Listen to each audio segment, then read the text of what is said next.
Começa aqui mais um Gabinete de Guerra, o espaço onde todos os dias na Rádio Observador olhamos para as duas principais guerras pelo mundo, quer na Ucrânia, quer também do Médio Oriente. Ora, hoje para isso junta-se a nós Francisco Pereira Coutinho, é professor da Universidade Nova e também especialista em Direito Internacional, a quem agradeço desde já por se juntar a nós. Bem-vindo, Francisco Pereira Coutinho, mais uma vez. Vamos começar pela guerra na Ucrânia e Volodymyr Zelensky discursou no Parlamento francês, é um dos aliados mais vocais na guerra. Pergunto, Francisco Pereira Coutinho, esta presença do presidente ucraniano em França e no Parlamento francês pode estreitar ainda mais os laços entre os dois países? Boa tarde, André. Sem dúvida, sem dúvida. A França tem sido, especialmente o seu presidente, Emmanuel Macron, um dos aliados mais significativos da Ucrânia, especialmente nos últimos meses. Num contexto de grande dificuldade no campo de batalha, Macron foi o primeiro líder ocidental a sinalizar a necessidade de aumentar o apoio militar à Ucrânia, se necessário, com homens, e é algo que ele também já anunciou nestes dias, de que vai enviar militares para treinar as forças ucranianas na Ucrânia, o que é uma novidade. As forças ucranianas estavam a ser treinadas nos países ocidentais, inclusivamente por portugueses, os pilotos dos F-16.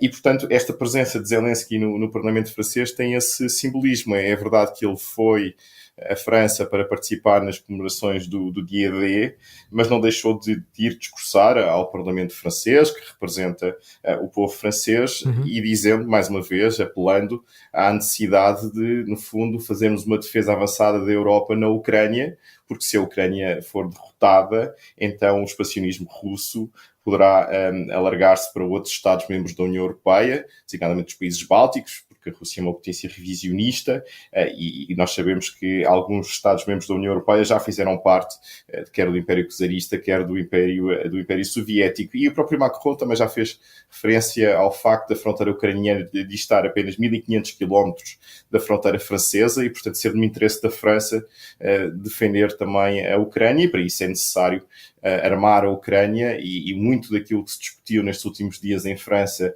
entre Zelensky e Macron está muito relacionado com isso, com a necessidade de dar à Ucrânia as armas que a Ucrânia necessita para se defender. Eu lembro sempre que Zelensky sempre pediu aos líderes ocidentais armas e não uma boleia para sair da Ucrânia, e esse apelo está finalmente a surtir efeito com alguns líderes ocidentais europeus, e Macron claramente é aquele que entendeu mais rapidamente a necessidade imperiosa de armar a Ucrânia, porque já se percebeu que Vladimir Putin está a armar a Rússia, a transformar a economia russa numa economia de guerra, produzindo muitas munições, e isso obviamente implica, tem consequências no campo de batalha. Aliás, vimos este ano os exércitos ucranianos a recuarem na frente de batalha porque estavam completamente ultrapassados no que diz respeito no uso de munições, e portanto é necessário dar muito mais à Ucrânia, e é isso mesmo que Zelensky no fundo procurou dizer aos parlamentares franceses, agradecendo todo o apoio que tem recebido nos últimos tempos por parte da França. Entretanto, a Rússia acusou a Ucrânia de utilizar rockets fornecidos pelos Estados Unidos da América para bombardear alvos civis na região russa de Belgorod, aqui incluindo mulheres e crianças. Francisco Pereira Coutinho, a confirmar se isto pode ter alguma gravidade, este uso de armas vindas dos Estados Unidos? Bem, André, confirmar-se sim, não é? Porque há regras no direito internacional humanitário, o princípio da distinção e o princípio da proporcionalidade. No fundo, diz-nos que, num contexto de conflito armado, ainda que em legítima defesa, que é o caso da Ucrânia, só é possível atingir alvos militares, mas ainda que se atinjam alvos civis como dano colateral de um alvo militar que se pretende atingir, é necessário respeitar o princípio da proporcionalidade, e, portanto, os danos civis causados pelo ataque não podem ser excessivos em relação à vantagem militar que se consegue naquele caso concreto.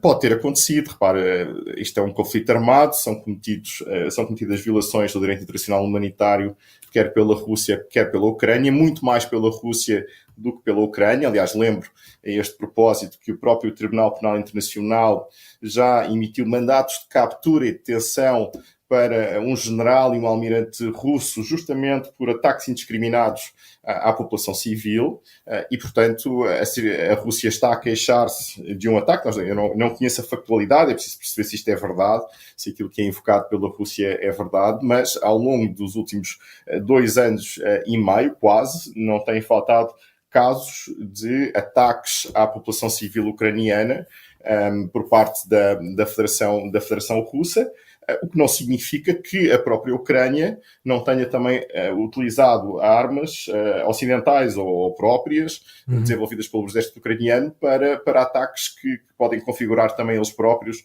violações do direito internacional humanitário, e se isso aconteceu, a Ucrânia deve também